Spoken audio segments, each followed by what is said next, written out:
Ngayong PNP Recruitment 2026, ano nga ba ang dapat maunawaan at alamin ng ating mga police applicants na gustong tahakin ang pagiging alagad ng batas dito sa Philippine National Police?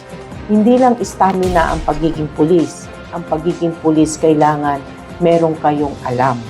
Basic knowledge ng pagiging isang mabuting pulis.